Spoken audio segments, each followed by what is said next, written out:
नमस्कार दोस्तों, आप सभी लोगों का IBGS सेंटर में स्वागत है। आज का टॉपिक है उत्तर वैदिक काल। उत्तर वैदिक काल के बारे में हम अध्ययन करने वाले हैं यहाँ पे आज। जो इस चैनल पर नए हैं या पहली बार देख रहे हैं वो इस चैनल को सब्सक्राइब करें। ठीक है दोस्तों, अब आप इस टॉपिक को समझने के लिए अर्थात उत्तर वैदिक काल को हम समझने के लिए इसको 6-7 पॉइंटों में या 6-7 बिंदुओं में बांटे हैं, जिससे हम एक एक करके आज हम पढ़ने वाले हैं। ठीक है, कौन कौन से टॉपिक हैं वो उत्तर वैदिक काल को समझने के लिए। पहला टॉपिक है स्रोत। स्रोत का ये मतलब यहाँ पे है कि साक्ष्य, वो कौन कौन से साक्ष्य हैं जो हमें उत्तर वैदिक काल के बारे में जानकारी देते हैं कि किसी समय उत्तर वैदिक काल भी मौजूद था यहाँ पे।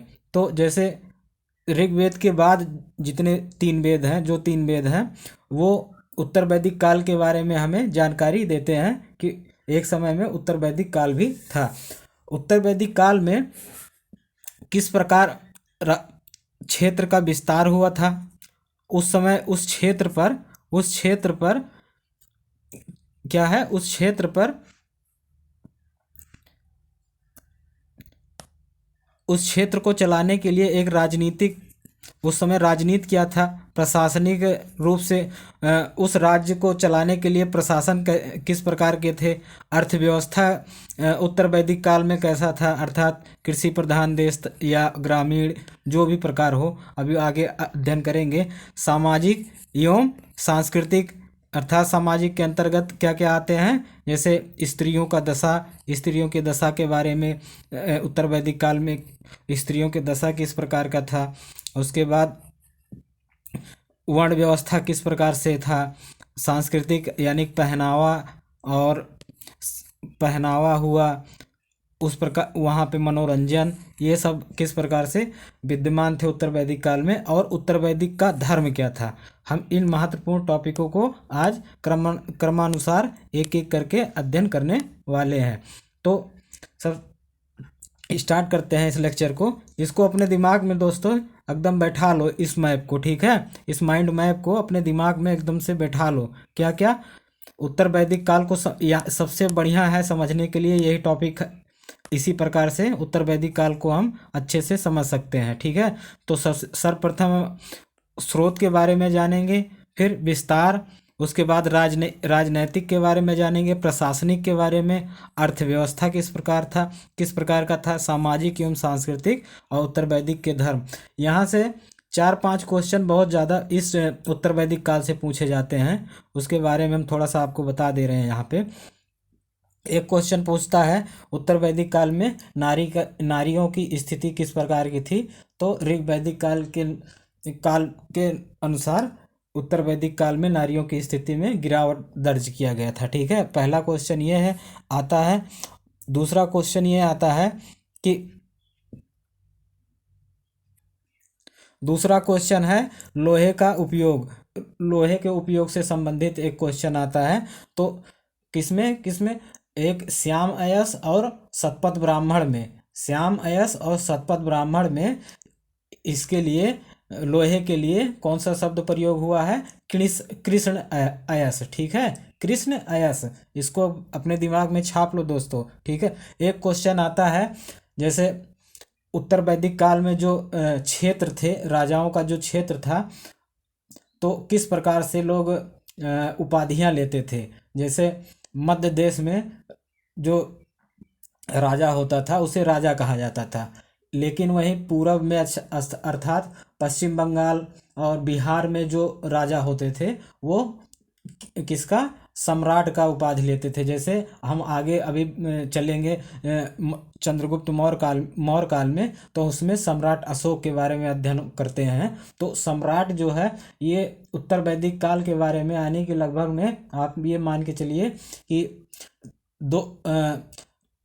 100 से 150 ईस्वी तक लोग सम्राट की उपाधियां लेते रहते थे। किस क्षेत्र में, बिहार और पश्चिम बंगाल के क्षेत्र में। ठीक है, उसके बाद और मध्य पूर्व, ये पूर्व की बात हो गई। पश्चिम में स्वराट की उपाधि लेते थे। ठीक है, दक्षिण में सर्वराट की उपाधि लेते थे। तो इस प्रकार से क्वेश्चन एक यहाँ से भी आता है, और एक क्वेश्चन यहाँ से कभी कभी पूछ लिया जाता है कि जो स्त्रियां कपड़े बुनने का कार्य करती थी उन्हें क्या कहा जाता है, तो उन्हें काश्तकारी कहा जाता था यहाँ पे। और ऋग्वैदिक काल में क्या कहा जाता था इनको, ऋग्वैदिक काल में इन्हें सिरी के नाम से जाना जाता है, सिरी। ठीक है। तो उत्तर वैदिक काल में लोहे का प्रयोग होता है पहली बार, जिसके कारण इसके इस काल में राज्य क्षेत्र का विस्तार काफी देखने को मिलता है। अर्थात जब ऋग्वैद जहाँ, अर्थात ये हुआ कि जहाँ ऋग्वैदिक काल में हम देखते हैं कि सप्त सैंधव प्रदेश में लोग ही निवास करते थे, लेकिन उत्तर वैदिक काल आते आते तक ये लोग गंगा और गंगा के घाटियों में आके बहुत ज़्यादा बसने लगे। इसका मुख्य कारण था लोहे का खोज, क्योंकि लोहे के खोज के कारण कुल्हाड़ियों से जंगल की सफाई बहुत तेज़ी से होने लगी। ठीक है। अब हम एक एक करके आगे इसका अध्ययन करते हैं। सबसे पहले स्रोत के बारे में जानेंगे, फिर उत्तर वैदिक काल का विस्तार कैसे हुआ था, राजनैतिक उत्तर वैदिक काल का कैसे था, और उत्तर वैदिक काल में जो प्रशासनिक थे उनको किस नाम से जानते थे। तो उत्तर वैदिक काल में जो प्रशासन अधिकारी होते थे उनको हम किस नाम से जानते थे, उन्हें रत्निया बोला जाता था, रत्निया। ठीक है, रत्निया, रत्निया कहा जाता था। अर्थव्यवस्था कृषि प्रधान थी। सामाजिक और सांस्कृतिक किस प्रकार था, इसमें धर्म किस प्रकार से विद्यमान थे, जैसे वरुण और इंद्र के पदों में गिरावट आया, और त्रिदेव अर्थात ब्रह्मा विष्णु और महेश के बारे में, या ब्रह्मा विष्णु महेश का इस काल में उदय होता है। अब हम आगे करते हैं, एक एक करके इसको पढ़ते हैं। तो अब हम बात करते हैं स्रोत के बारे में। क्या, स्रोत के बारे में। तो उत्तर वैदिक काल में जो है, उत्तर वैदिक काल में जो स्रोत है, वो अध्ययन के महत्वपूर्ण जो स्रोत हैं वो कौन कौन से हैं, सामवेद, यजुर्वेद, अथर्ववेद, ब्राह्मण, अरण्यक एवं उपनिषद। यहाँ से हमें ऋग्वैदिक काल, उत्तर वैदिक काल के साक्ष्य प्राप्त होते हैं। मृद भांडों से भी उत्तर वैदिक काल के हमें साक्ष्य प्राप्त होते हैं। और अब हम बात करते हैं विस्तार की, किस प्रकार से उत्तर वैदिक काल में विस्तार हुआ। तो लोहे के खोज के कारण कुल्हाड़ियों से जंगलों को अत्यधिक काटा गया। ठीक है, जिससे लोग जो आर्य थे वो पंजाब से निकलकर गंगा यमुना, कहाँ पे, गंगा यमुना के क्षेत्र में, गंगा यमुना के दोआब के अंतर्गत संपूर्ण यूपी में फैल गए। कौन, आर्य। उत्तर वैदिक काल में शतपथ ब्राह्मण में उल्लिखित विदेह माधव, क्या, विदेह माधव, विदेह के राजा जो थे उनका नाम था विदेह माधव। ठीक है, कौन थे, विदेह के राजा थे उनका नाम था क्या, उनका नाम था विदेह माधव। इनका कहाँ उल्लेख मिलता है, तो शतपथ ब्राह्मण में। दोस्तों, उत्तर वैदिक काल के सबसे अच्छा जो जानकारी हमें देता है वो शतपथ ब्राह्मण है। क्या, शतपथ ब्राह्मण है। यहाँ से हमें प्रशासनिक के बारे में भी पता चलता है। क्या, प्रशासनिक के बारे में भी पता चलता है, और अयस्क के बारे में, अर्थात धातुओं के बारे में कैसे उपयोग हुआ था, और इसमें शतपथ ब्राह्मण में स्त्रियों की स्थिति, सब कुछ इसमें हमें पता चलता है। उत्तर वैदिक काल का इतिहास जो है हमें शतपथ ब्राह्मण में अच्छे से देखने को मिलता है। तो और यही एक कहानी में पता चलता है कि ये जो विदेह माधव थे वो आर्यों को लेकर सदा नीरा अर्थात गंडक नदी तक प्रसार कर चुका था। कौन, विदेह माधव। पांचाल एवं कुरु को उत्तर वैदिक सभ्यता का सर्वश्रेष्ठ प्रतिनिधि का माना गया है। क्या, पांचाल और कुरु को, इस समय जो सबसे अच्छे राज्य थे पांचाल और कुरु थे, जो सबसे ज़्यादा शक्तिशाली उत्तर वैदिक काल में सबसे ज़्यादा शक्तिशाली पांचाल और कुरु थे, और इन्हीं को ही सबसे ज़्यादा इसमें प्रतिष्ठा प्राप्त हुआ था। कुरु जो है वो भरत और पुरु, ये दो कबीले मिल के, ऋग्वैदिक काल में ये एक अलग अलग कबीले थे, लेकिन उत्तर वैदिक काल में उत्तर वैदिक काल तक आते आते ये लोग आपस में मिल गए, जिसके कारण भरत और पुरु जब मिले तो वो कुर कहलाए। तो पांचाल एवं कुरु को उत्तर वैदिक सभ्यता का सर्वश्रेष्ठ प्रतिनिधि माना गया है। ठीक है। और एक क्वेश्चन यहीं पर और पूछा ये जाता है कि उत्तर वैदिक काल में कौन सा उत्तर वैदिक काल का मुख्य केंद्र कहाँ था? तो उत्तर वैदिक काल का मुख्य केंद्र जो जो था वो मध्य देश में था। कहाँ? मध्य देश में। ये क्वेश्चन पूछा जाता है, इसे दिमाग में छापो और कॉपी में भी उतारो। आगे चलते हैं, बात करते हैं क्या? कुरु। तो हम बात किए भरत जनपद और पूर्व जनपद मिलकर क्या कहलाए? कुरु कहलाए। इनकी राजधानी क्या थी? आसंदीवात। आसंदीवात, इसे दोनों को आप याद कर लीजिए, भरत प्लस पूर्व इजिकल टू कुर। और इसकी राजधानी क्या हुई? आसंदीवात, कुर की। अब हम बात करते हैं, ये क्या हुए? शीघ्र ही कुरुओं ने क्या, शीघ्र ही कुरुओं ने दिल्ली दिल्ली और ऊपरी दुआब पर अधिकार कर लिया।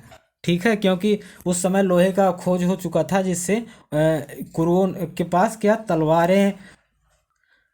तलवारें, ढाल और रथ इत्यादि अच्छे मात्रा में हो गए, जिसके कारण वो अपने दूसरे अर्थात दूसरे क्षेत्रों पर आक्रमण करने लगे। कौन? कुरु। ठीक है। और जिसे इसी क्षेत्र को हम कुरुक्षेत्र के नाम से जानते हैं। ठीक है। इसकी राजधानी क्या थी? किसकी? जो कुरुक्षेत्र था उसकी राजधानी क्या थी? हस्तिनापुर। क्या? हस्तिनापुर। हस्तिनापुर का उल्लेख हमें महाभारत में भी देखने को मिलता है। ठीक है। राजा परीक्षित का नाम जो राजा परीक्षित का नाम अथर्ववेद में भी देखने को मिलता है। ठीक है।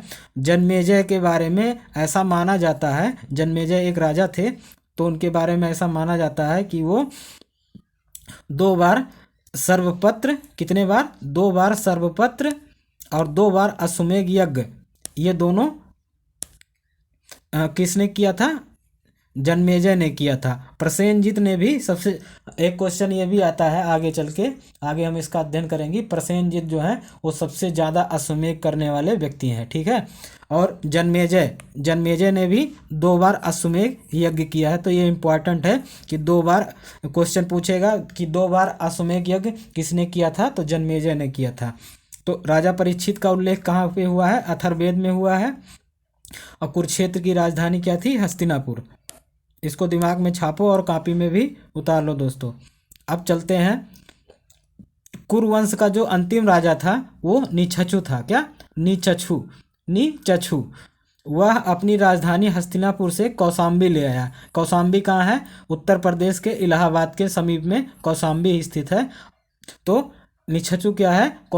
हस्तिनापुर से कौशाम्बी ले आया। ऐसा क्यों? ऐसा माना जाता है कि हस्तिनापुर में बाढ़ आ गया था, जिसके कारण कौशाम्बी उसको शिफ्ट करना पड़ा अपनी राजधानी।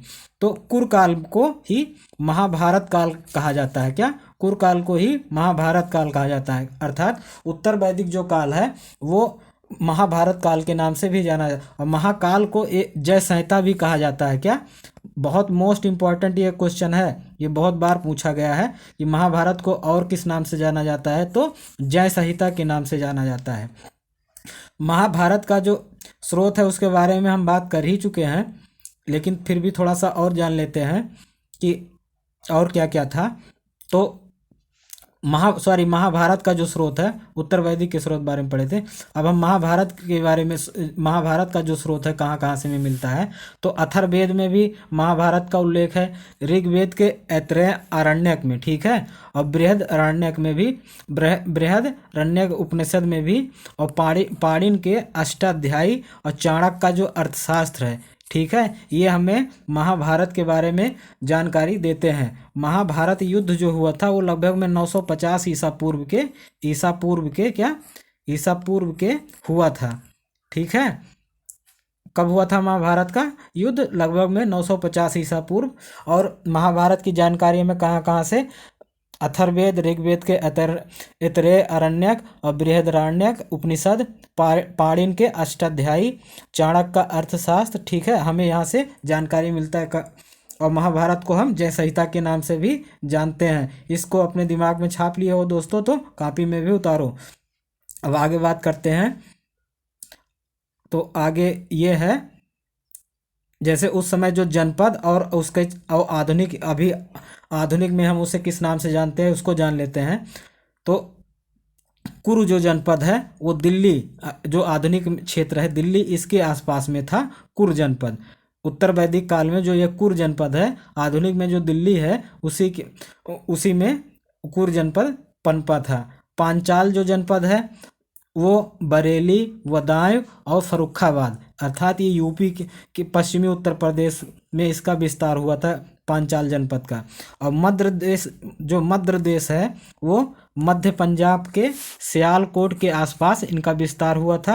और मत्स्य देश जो है वो राजस्थान के जयपुर, अलवर और भरतपुर, जयपुर, अलवर, भरतपुर, ठीक है, ये मध्य देश है और मत्स्य देश है। और मध्य देश कुशीनगर, क्या है, कुशीनगर, मध्य देश जो है ये कुशीनगर के आसपास में हुआ था। तो अब हम आगे बात करते हैं कि अथर्ववेद में क्या, अथर्ववेद में अंग और मगध को क्या, दूरस्थ प्रदेश कहा गया है। अथर्ववेद में अंग जनपद और मगध जनपद को दूरस्थ यानी कि बहुत दूर है ये, अर्थात इनका जो अभी आधुनिक में है ये मगध और अंग जो है ये बिहार में इनका विस्तार हुआ था, इनके साम्राज्य का, ठीक है। और इसी में मगध को ब्रात कहा गया, क्या, ब्रात क्या, मगध को ब्रात कहाँ कहा गया है, अथर्ववेद में उल्लेख हुआ है ब्रात नामक शब्द का, जो हम अनुमान लगाते हैं ये मगध, उस समय ये मगध क्षेत्र रहा होगा, ठीक है। आगे चलते हैं। अब उत्तर वैदिक काल में जो राजत अर्थात राजनीति का जो सिद्धांत था किस प्रकार का था, अब इस पे हम टॉपिक पे चर्चा करते हैं। उत्तर वैदिक काल में सर्वप्रथम राजत्व का सिद्धांत जो था वो दैवीय सिद्धांत के रूप में प्रतिपादित हो गया, अर्थात जो राजा का पद था वो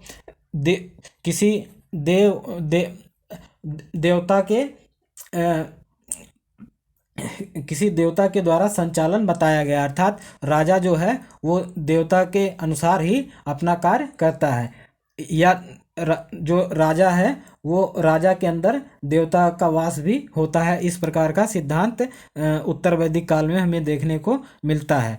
इस काल में जनपद में बदल गया, क्या, उत्तर वैदिक काल में जन था, उसके बाद ऋग वैदिक काल में जन था, उत्तर वैदिक काल में आते आते ये जनपद में हो गया, क्या, जनपद में इसका निर्माण हो गया। ये भी क्वेश्चन पूछता है जनपद किस काल का है, तो उत्तर वैदिक काल का, और जन किस काल का है, जन किस काल से संबंधित है, तो ऋग वैदिक काल से संबंधित जन है। अब बात करते हैं आगे।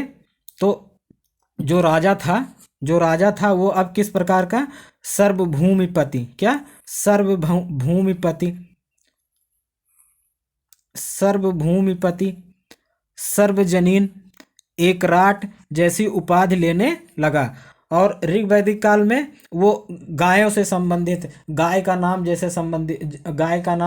जहाँ से जैसे स्टार्ट होता है, जैसे गा से गाय होता है, तो उसी प्रकार से वहाँ उपाधि लिया जाता था, क्योंकि उस समय गाय के प्रतिष्ठा में बहुत ज़्यादा अमूल्य, गाय की जो प्रतिष्ठा थी बहुत ज़्यादा बढ़ गई थी, ठीक है। तो उस समय लोग ऋग वैदिक काल में गोपति, गोगम्य इस प्रकार के उपाधि लेते थे, लेकिन उत्तर वैदिक काल में जो उपाधि का स्वरूप हो गया वो भूमि से संबंधित हो गया, ठीक है। तो जैसे सर्वभूमिपति, सर्वजनीन, एकराट, ठीक है, इस प्रकार का वो उपाधि लेने लगा। और राज्याभिषेक के लिए यज्ञ शुरू हो गया, किस काल में, उत्तर वैदिक काल में। तो जो उत्तर वैदिक काल में जो उस समय क्षेत्र विद्यमान थे, तो अलग अलग जो क्षेत्र हैं वो अलग अलग प्रकार के यज्ञ भी करते थे अपने राज्याभिषेक के लिए। तो उसके बारे में हम आगे चलते हैं, देखते हैं किस प्रकार का यज्ञ करते थे। तो यहाँ पे हम देखते हैं, शुरू करते हैं। तो ये क्या है, क्षेत्र, ये देश, देश है, अर्थात जो उस समय क्षेत्र उत्तर वैदिक काल में विद्यमान थे। उपाधि किस प्रकार का था, यज्ञ किस प्रकार राज्याभिषेक के समय करते थे, और क्षेत्र क्या है उस देश का। ठीक है, तो ये जो मध्य देश है वो कुशीनगर के आसपास में था। क्या, कुशीनगर के आसपास में। और इसी को उत्तर वैदिक काल का क्या कहा गया है, केंद्र स्थल कहा गया है। और राजा उपाधि लेता था मध्य देश में, और कौन सा यज्ञ करता था, राजसूय यज्ञ। और पूर्व देश अर्थात अभी प्रेजेंट टाइम में जैसे बिहार और पश्चिम बंगाल में, तो यहाँ पे क्या करते थे, सम्राट का उपाधि लेते थे पूर्व देश में। और यज्ञ क्या करते थे राज्याभिषेक के लिए, वाजपेय यज्ञ करते थे। और ये क्षेत्र जो है पूर्व देश, वो अभी प्रेजेंट टाइम में मगध और अंग का जो क्षेत्र है उसी को हम पूर्व देश कहते थे। पश्चिम देश में स्वराट नामक की उपाधि लेते थे और अश्वमेध यज्ञ करते थे। पंजाब और आधुनिक क्षेत्र ये पंजाब और दिल्ली जो है उसे पश्चिम देश के नाम से जानते थे। किस काल में, उत्तर वैदिक काल में। अब हम बात कर लेते हैं आगे। तो उत्तर देश वाले विराट की उपाधि लेते थे, और ये पुरुष मेघ यज्ञ करते थे। और आधुनिक जो क्षेत्र है इसका गांधार है। ठीक है, गांधार है। और दक्षिण क्षेत्र में सर्वराट की उपाधि लेते थे, और ये राज्याभिषेक के समय सर्वमेघ यज्ञ करते थे। कौन सा, सर्वमेघ यज्ञ। और अभी आधुनिक में इसका जो क्षेत्र है ये पुलिद अर्थात ये मध्य उड़ीसा दक्षिण क्षेत्र के अंतर्गत आता था। कब, उत्तर वैदिक काल में। ठीक है, तो इसको अपने दिमाग में छापो और कॉपी में भी उतारो एकदम एक भी, क्योंकि अगर सावधानी हटी तो दुर्घटना घटी। अगर आप इसको याद नहीं कर पाए तो ये बार बार एग्जामों में हमेशा बहुत बार पूछा गया है। ठीक है, अब हम आगे बात करते हैं। तो राज्य किस प्रकार का था, राज्य विस्तार है या राज्य क्या बोलते हैं, विस्तार है, किस प्रकार का था, या राजनीति का जो स्वरूप किस प्रकार का था। तो राज्य जो है वो राज्य गणतंत्रात्मक था। क्या, गणतंत्रात्मक, गण नहीं, राज्य तंत्रात्मक था। कुछ जगह गणतंत्रात्मक भी देखने को मिलता है, जैसे अंग। ठीक है, उदाहरण के रूप में शतपथ ब्राह्मण के अनुसार सृंजयों ने दुष्ट राजा, उस समय सृंजय एक देश होता था, तो दुष्ट राजा पौसायन को निकाल बाहर किया। अर्थात हमें ये इंगित करता है कि वहाँ की जो जनता थी उसने अपने राजा को निष्कासित कर दिया। तो इस प्रकार हमें ये पता चलता है कि वो जो राज्य था वो गणतंत्रात्मक राज्य था। प्रशासन के बारे में अब हम जानते हैं। ऋग्वैदिक काल के प्रशासन किस प्रकार के थे, उस समय व्याप्त थे। तो इस काल में कर की जो प्रणाली थी वो नियमित हो गई। ठीक है, सबसे महत्वपूर्ण परिवर्तन होता है कर की प्रणाली जो है वो नियमित किस काल में होता है, उत्तर वैदिक काल में। इसे एकदम दिमाग में बैठा लो। और जिसके कारण क्या हुआ, अधिकारियों की संख्या में बहुत वृद्धि हो गई। क्या, अधिकारियों की संख्या में वृद्धि हुई ऋग्वैदिक काल में, क्योंकि कर प्रणाली जो थी वो नियमित नहीं थी, अस्थायी थी। ठीक है, कर व्यवस्था उस समय लागू नहीं था, लेकिन उत्तर वैदिक काल आते आते तक कर व्यवस्था भी नियमित हो गया। ठीक है, तो जिसके कारण अधिकारियों की भी संख्या बढ़ गया। अब देखते हैं इन अधिकारियों को किस नाम से जानते थे। तो इन अधिकारियों को हम रत्नी की नाम से जानते थे। और अभी इसी प्रकार से मौर्य साम्राज्य में इन्हीं अधिकारियों को क्या कहा गया है, तीर्थकर कहा गया है। क्या, तीर्थकर कहा गया है मौर्य साम्राज्य में। ठीक है, जो ये अधिकारी प्रशासनिक अधिकारी थे इनको क्या कहा गया है, तीर्थकर कहा गया है। तो और उत्तर वैदिक काल में प्रशासनिक अधिकारी को क्या कहा गया है, रत्नी। ठीक है, रत्नी सभी वर्ग का प्रतिनिधित्व करता था, सभी वर्ग का, अर्थात व्यापारी का भी, समाज का भी और राजा का राजा के राज्य जो राजा का जो साम्राज्य था उसका भी, इन सभी का जो प्रतिनिधित्व करता था वो कौन करता था? रत्नी करता था। शतपथ ब्राह्मण में सर्वप्रथम शतपथ ब्राह्मण में रत्नी की चर्चा का रत्नियों की चर्चा मिलती है। तो एक क्वेश्चन यहाँ से पूछता है प्रशासन से संबंधित, उत्तर वैदिक काल के प्रशासन से संबंधित, कि उत्तर वैदिक काल में, उत्तर वैदिक काल के प्रशासन की जानकारी हमें कहाँ से प्राप्त होती है? तो वो हमें देता है शतपथ ब्राह्मण। क्या? शतपथ ब्राह्मण है उत्तर वैदिक के लिए समझ लो रामबाण है। यहीं से सब उसके इतिहास के बारे में भी, प्रशासन के बारे में भी, और इसके क्या बोलते हैं सामाजिक के बारे में भी शतपथ ब्राह्मण हमें जानकारी देता है। ठीक है। अब हम रत्नी के बारे में जानते हैं, जो अधिकारी उस समय थे उत्तर वैदिक काल में, एक एक करके जान लेते हैं। यहाँ से भी एक क्वेश्चन कभी कभी पूछा जाता है। तो सेनानी एक प्रकार के अधिकारी थे। पुरोहित, जो राजा को निर्णय करवाने में, अर्थात राजा को सलाह देते थे। युवराज, जो उस समय क्षेत्र था उसको कुछ भागों में बांटा जाता था, तो उस क्षेत्र का जो प्रशासन करता था, अर्थात प्रांत का जो प्रशासक होता था वो युवराज होता था। महिषी, इसको रानी का अधिकारी महिषी होता था।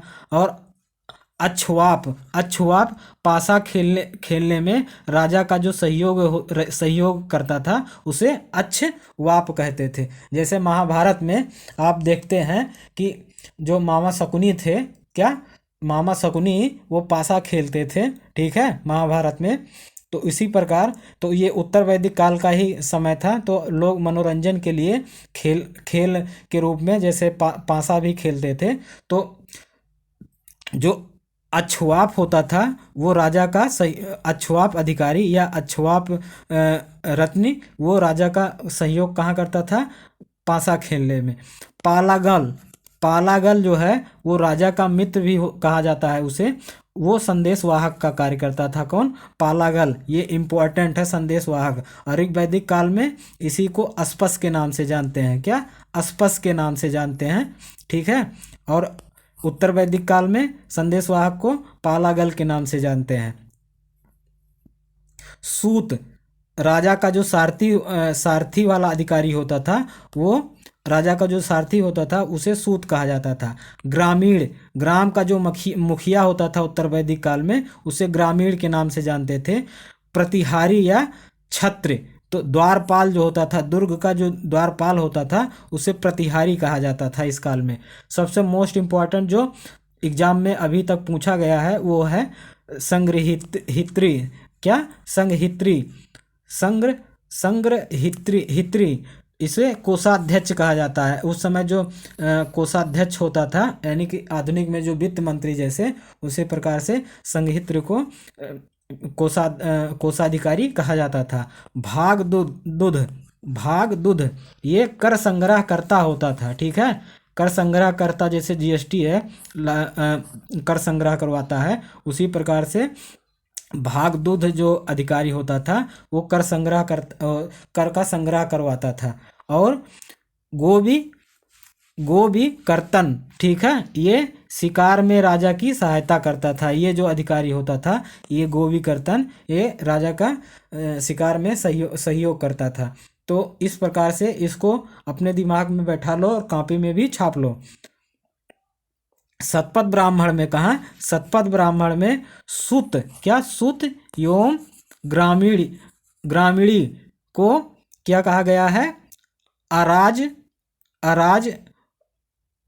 अराज नोरा। तो उत्तर वैदिक काल में सुत और ग्रामीणी को अराजनो राजकृत कहा गया है। क्या? अराजनो राजकृत। और मंत्री को राजनो राजकृत कहा गया है। राजनो राजकृत मंत्री को कहा गया है, और अराजनो राजकृत किसे कहा गया है? सुत और ग्रामीणी को कहा गया है। अथर्ववेद में एक जगह सभा के सदस्यों को नरिष्ठा कहा गया है। क्या? जो अथर्ववेद में सभा को एक जगह नरिष्ठा कहा गया है, ऐसा उल्लेख हमें अथर्ववेद में देखने को मिलता है। अथ ऋग वैद उत्तर वैदिक काल में, या हम ये कहें कि ऋग वैदिक काल के बाद उत्तर वैदिक काल में जो अर्थव्यवस्था में परिवर्तन हमें देखने को मिलता है वो किस प्रकार का परिवर्तन था। कृषि जो था वो अस्थाई हो गया। क्या, अर्थव्यवस्था में कृषि अस्थाई रूप ले लिया। तो उत्तर वैदिक काल में कृषि आर्यों का मुख्य पेशा था, जबकि ऋग वैदिक काल में आर्यों का मुख्य पेशा क्या था, पशुचारण था। द्वितीय मुख्य पेशा क्या था, कृषि था। और लेकिन उत्तर वैदिक काल में मुख्य पेशा क्या हो गया, कृषि हो गया। तैत्तिरीय उपनिषद में अन्न ही ब्रह्मा है, ठीक है, ऐसा कहा गया है। इसी अन्न से समस्त प्राणी इसी अन्न से उत्पन्न हुए हैं, ऐसा कहाँ कहा गया है, किस उपनिषद में, तो तैत्तिरीय उपनिषद में ऐसा कहा गया है। वाणिज्य एवं व्यापार, उस समय किस प्रकार के वाणिज्य और व्यापार होते थे उत्तर वैदिक काल में, इसके बारे में भी हम देख लेते हैं। तो उत्तर वैदिक काल आते आते उत्तर वैदिक काल में जो वाणिज्य थे यानी कि व्यापारी होते थे उन्हें श्रेष्ठी कहते थे। क्या, श्रेष्ठी कहा जाता था, उनके लिए श्रेष्ठी शब्द का उपयोग होता था। और वाजसनेही संहिता में क्या, वाजसनेही संहिता में गण और गणपति शब्द का प्रयोग व्यावसायिक संगठन के लिए किया गया है। ये क्वेश्चन पूछता है कि व्यावसायिक संगठन को हम उत्तर वैदिक काल में किसके नाम से जानते थे, गण और गणपति। ऑप्शन में देगा गण, नहीं तो अगर गण नहीं है तो गणपति दे देगा। तो ये हमें ये शब्द उस समय व्यापारी संगठन का जानकारी देते हैं। और उधार देने वालों को कुशीदीन का शब्द का प्रयोग हुआ। कहाँ, किसमें, आप इसमें वाजसनेही संहिता में, ठीक है। और सिक्का का स्वरूप जो था, उस जो सिक्का का रूप था वो किस रूप में था, निष्क, शतमान और कृष्णल, ठीक है, कृष्णल। निष्क और कृष्णल को हम चांदी का सिक्के के नाम से जानते हैं। उत्तर वैदिक काल में चांदी के सिक्कों को कृष्णल कहा जाता था। अब आगे बात करते हैं हम कि श्याम अयस तथा जैमिनी ब्राह्मण में लोहे को कृष्ण अयस के शब्द से जानते हैं, ठीक है। श्याम अयस और जैमिनी ब्राह्मण में कृष्ण शब्द का जो प्रयोग हुआ है वो किसके लिए हुआ है, लोहा के लिए हुआ है। ये भी क्वेश्चन पूछा गया है एक बार। स्त्रियां बुनाई का कार्य करती थी, अर्थात उस समय जो शिल्प का कार्य था वो स्त्रियां उसमें मुख्य अर्थात अधिक मात्रा में भाग लेती थी और वो बुनाई का कार्य करती थी। जो बुनाई का कार्य करती थी उन्हें क्या कहा जाता था, पेशकरी। क्या, पेशकरी शब्द से उन्हें जाना जाता था, जो स्त्रियां कपड़े की बुनाई भी करती थी। अब बात करते हैं उत्तर वैदिक काल में समाज किस प्रकार का था। तो उत्तर वैदिक काल की सबसे छोटी इकाई अर्थात समाज की सबसे छोटी इकाई उत्तर वैदिक काल में कुल था। क्या, कुल, ठीक है। यही ऋग वैदिक काल में भी समाज की सबसे छोटी इकाई और उत्तर वैदिक काल की सबसे छोटी इकाई एक ही है, क्या है, कुल है, ठीक है। अब बात करते हैं, इस समय वर्ण व्यवस्था लागू हो गया था। क्या, वर्ण व्यवस्था इस समय लागू हो गया था, जबकि हम देखते हैं ऋग वैदिक काल में वर्ण व्यवस्था कर्म के आधार पे था, जबकि उत्तर वैदिक काल में जो वर्ण व्यवस्था है वो जन्म का आधार यानी कि जन्म के रूप में हम वर्ण व्यवस्था के रूप में जानने लगे। चारों वर्णों में केवल वैश्य ही कर देता था, ठीक है, इसीलिए इसे अनस्य बलकृत कहा गया है। तो अनस्य यानी कि आवश्यक रूप से बलकृत, बल एक प्रकार का कर है। क्या, बल एक प्रकार का कृत है, तो बल एक प्रकार का कर है और कृत क्या है, देना। तो आवश्यक रूप से जो कर अदा करते थे उत्तर वैदिक काल में वो वैश्य समाज करता था। क्या, वैश्य वर्ग, ठीक है। नारी की स्थिति जो थी, क्या, नारी की जो स्थिति इस समय थी उत्तर वैदिक काल में वो उसमें गिरावट देखने को हमें मिलता है वैदिक काल के तुलना में। क्या, वैदिक काल के तुलना में उत्तर वैदिक काल में नारी की स्थिति में गिरावट देखने को हमें मिलता है। अब हम बात कर लेते हैं उत्तर वैदिक काल के में जो धर्म था किस प्रकार का था। तो इस काल में इंद्र व वरुण का जो महत्व है वो बहुत कम हो गया। उनकी जगह पे शिव या रुद्र, विष्णु या नारायण, प्रजापति या ब्रह्मा ने ले ली। इस तरह गुप्त काल में जो ब्रह्मा, विष्णु और महेश की परिकल्पना आई वो इसी काल में अर्थात इसी में यहीं पर ही इसका बीज तैयार हुआ था। कहाँ? उत्तर वैदिक काल में ही इस प्रकार की कल्पना आई कि ब्रह्मा, विष्णु, महेश भी हैं। ठीक है, इस प्रकार से हम देखते हैं। अब और देख लेते हैं थोड़ा सा उपासना, यानी कि किस प्रकार से हम देवताओं का उत्तर वैदिक काल में लोग उपासना करते थे। तो इस काल में प्रार्थना का जो स्थान है उसने यज्ञ ले लिया। क्या? कौन ले लिया? यज्ञ। ऋग वैदिक काल में प्रार्थना सबसे मूल्य था, लोग उपासना के लिए प्रार्थना करते थे। लेकिन उत्तर वैदिक काल में उपासना के लिए यज्ञ करने लगे, बहुत बड़े बड़े यज्ञ करने लगे। ठीक है, तो यज्ञों ने ले लिया और थोड़ा सा और समय बीतता है उत्तर वैदिक काल में, तो यज्ञ का जो स्थान है वो कर्मकांड ने ले लिया। थोड़ा और आगे अगर चलते हैं तो स्रोत यज्ञ, ठीक है, स्रोत यज्ञ दो श्रेणी में विभाजित थे, यानी कि जो हम सुनते हैं, ठीक है, जो यज्ञ ऐसे कुछ यज्ञ ऐसे होते थे जो यानी कि सुनने वाले यज्ञ होते थे, तो उनको दो श्रेणियों में बांटा गया है। वो कौन कौन थे? हरवी यज्ञ, एक पहला है हरवी यज्ञ। कौन सा? हरवी यज्ञ। दूसरा है सोम यज्ञ। उत्तर वैदिक काल में चांदी के सिक्कों से विनिमय प्रणाली थी। ठीक है, जिसे कृष्णला कहा गया है। क्या? कृष्णला